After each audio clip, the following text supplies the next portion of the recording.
We've got 2 days booked in the studio to record an album, and I want to share with you behind the scenes what preparation goes into that, how the sessions went, and at the end I'll share that album with you. But first, let me introduce the band.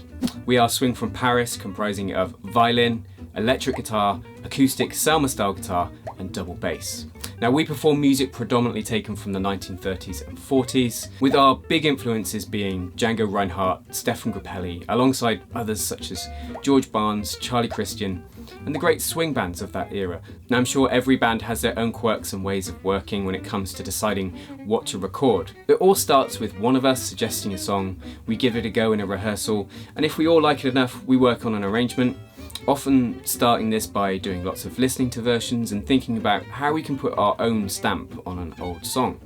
Sometimes we play other people's arrangements because they simply can't be bettered, and on this album that's true in the case of 2 George Barnes arrangements of I Can't Believe That You're in Love With Me and I Can't Give You Anything But Love.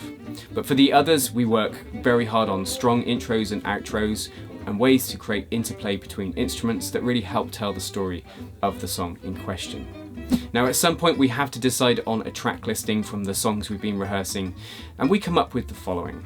There's a good mix of different tempos and styles and a nice balance of songs. With the track listing agreed, we step up the frequency of our practice sessions, usually after consuming a British Isles breakfast, and work on refining arrangements and just tightening up our playing of the songs as a unit.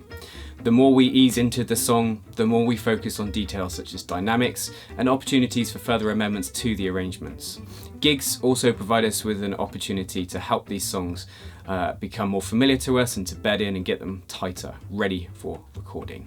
With the date looming, we meet for that final rehearsal. We play through every song and focus in on aspects of the arrangements which could give us a headache in the studio. We've done all we can for now, and it's down to us now to individually to practice our own parts. We also do decide the order of soloing on tunes, so that is something just we know before we start a take of a song. I'm sure some of you can relate to this, but if I'm going to take everything I need, I have to make a list.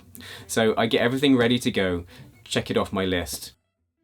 We hit the road early in the morning and arrive at Canyon Sound Studios, where Nick Dover is going to produce the album for us. We find our respective corners of the studio, and Nick gets to work with organising microphones and checking out individual sound. Now, some bands like to record to a click, recording each part individually. That doesn't seem like a very musical way to make music to us. We like to record live so the listener has the feeling of the band in the room with them, so that it has the energy of a live performance, because that's what we want to capture. And let's face it, this is why a lot of the older recordings have a certain charm that a lot of modern recordings just simply don't have. The morning is just about getting the sound right and warming up, and we do lay down 2 tracks, a version of Americano and Libertango.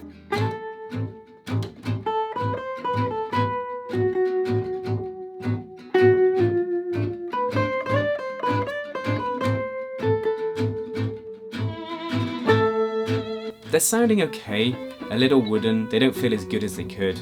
We haven't relaxed into it yet. One thing though will shake things up and get us going, and that is lunch. So we head around the corner to a pasty shop that serves Cornish pasties that are actually from Cornwall, that's very important, and it must be the only pasty shop I've been to with walls adorned with jazz legends. In the afternoon we've settled in and are more relaxed, and the pasties fuel us to go on to record Montagne Saint Genevieve, I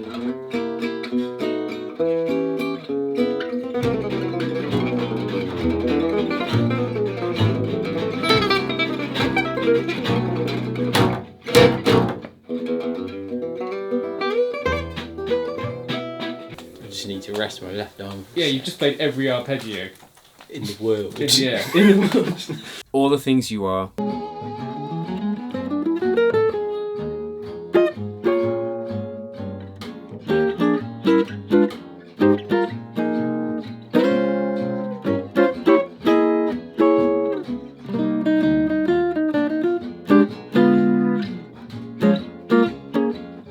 A George Barnes arrangement of I Can't Believe That You're in Love With Me.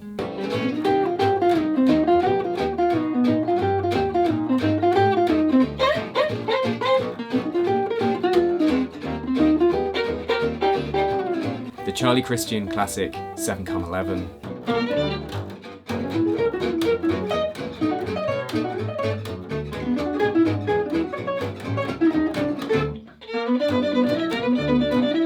I'm confessing. But not for me.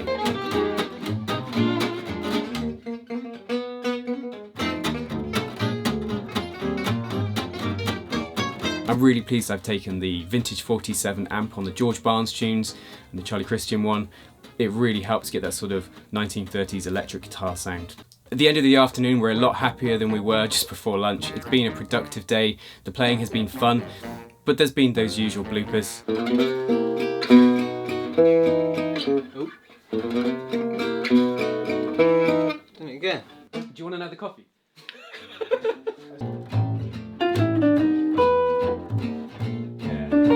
Let's do that again anyway.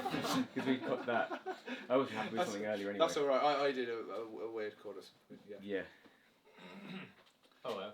And that moment after finishing a song where you wait to hear everyone's thoughts. I thought it was good.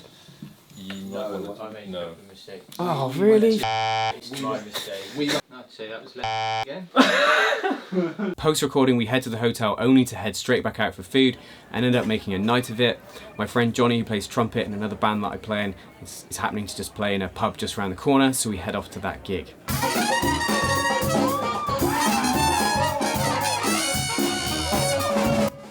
Waking the next day, my first thought is, why didn't we go to bed earlier last night? But we have some breakfast and then head to the studio, knowing that we've got a lot to get through today.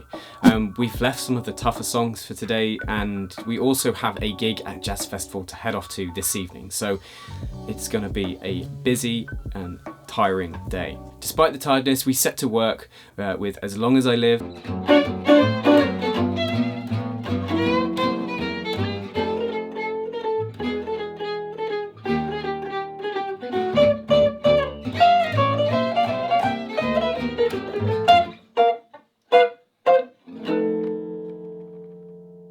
Afternoon in Paris.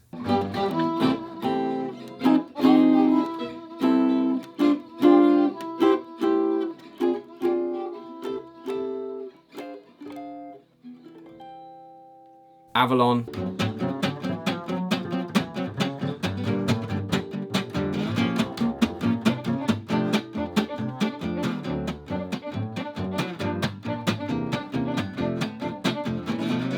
I Can't Give You Anything But Love.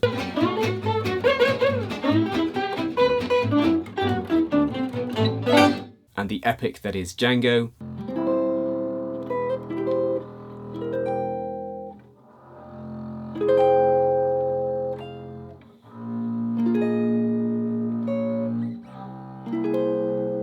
Coffee and the magic power of ginger shots power us through this afternoon.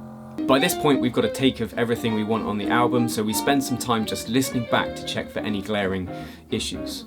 It's funny how in real time you think something could be better or didn't go so well, and when you actually listen back it sounds fine. Tiredness is definitely kicking in, and whilst there's always that feeling that the next take could be better than the last, it reaches a point where we're simply too tired to really concentrate sufficiently to have another go at anything. We hit the road and I get home and I have about an hour to crash before I have to leave for the festival, so I try to get some sleep.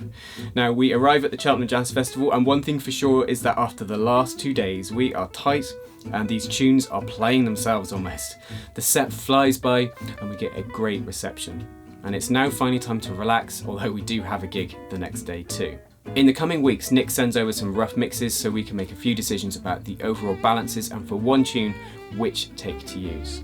This is followed by a more detailed mix, some to and froing of just refining the overall sound and individual instruments, tone, and then finally the mastering stage. This leaves us with the important but final job of getting the music out there. Now, Fenner puts together all of the artwork using our recently commissioned picture of the band for the cover. And to get the music out there, we also have to purchase a mechanical license to grant us the permission to release the music. There's then the third party to get music onto streaming services. Now, we plan to do physical CDs, as at gigs some folks still like to buy them. We'd also love to do a vinyl version, but to begin with, it lives on Bandcamp and it will later be on things like Spotify. There's a link in the description where you can take a listen or download over on Bandcamp. Now, it's a great place to support artists you like, and we've made it pay what you feel like. Now, if you've missed a video on my process for working on the hardest tune we recorded, that's on the screen for you now to watch. Until next time, you take care.